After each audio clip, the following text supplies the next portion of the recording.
Assalaamu calaykum waraxmatullaahi wabarakaatu. Kusoo dhawaada janaalka bandhig. Dagaal ku bilowday kubad ama banooni. Dagaalkii kubadda cagta. Sidoo kale waxaa loo yaqaanaa dagaalkan dagaalkii boqolka saac. Dagaalkan wuxuu ka dhacay Ameerikada dhexe, waxaana fooda isku daray laba dowladood oo diris ah oo kala ahaa Salvador iyo Honduras. Waxaana sabab u ahaa inuu dagaalkaas dhaco ciyaarta kubadda cagta xilli ay mid waliba doonaysay inay u soo baxdo heerka gabagabada.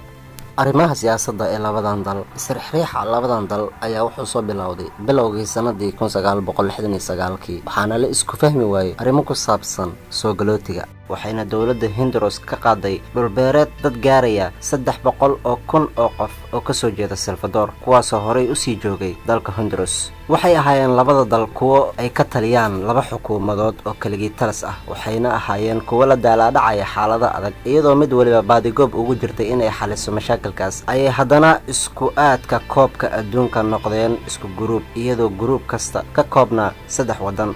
kulanka koowaad ayaa waxa uu ka dhacay Honduras magaalada Tegucigalpa 8 Juun 1969 waxayna Honduras ku badisay 1-0, laakiin kooxda Salvador waxa ay ku eedeeyeen garsoorka inuu waqti dheer oo xad dhaaf ah uu ku daray. wajiga labaad wuxuu ka dhacay magaalada San Salvador 15 Juun waxayna Salvador ku badisay 3-0, iyadoo ciyaaryahanada garoonka lagu keenay basas si weyn loo ilaalinayo, ayagoo isku dhibco ah ayay haddana kala qaateen min 3 dhibcood. 26 Juun ciyaar kala baxa ayaa lagu qabtay garoonka Azteca ee caasimadda dalka Mexico. Salvador ayaana ku badisay 3-2. sidaa awgeed waxaa wadooyinka Honduras iskugu soo baxay dad fara badan oo xamaasadaysan, waxayna tacadiyo u geysteen dadka Salvadoriyiinta ee ku sugnaa gudaha Honduras, taasoo keentay inay iskaga cararaan halkaas islamarkaana dalkooda dib ugu noqdaan. isla maalintaas ayay Salvador qaadatay qaraar ah inay xiriirka diblomaasi u jarto Honduras. maalmo kooban kadib madaxda Salvador waxay isku raaceen inay duulaan ku qaadaan Honduras, iyadoo ciidamada Salvador ay aad uga tir badnaayeen kuwa Honduras. ciidamada Salvador ayaa durbadiiba gudaha u galay Honduras ayagoo qabsaday caasimadda Honduras. dagaalkan ayaa socday muddo 100 saac ah, waana sababta mararka qaar loogu yeero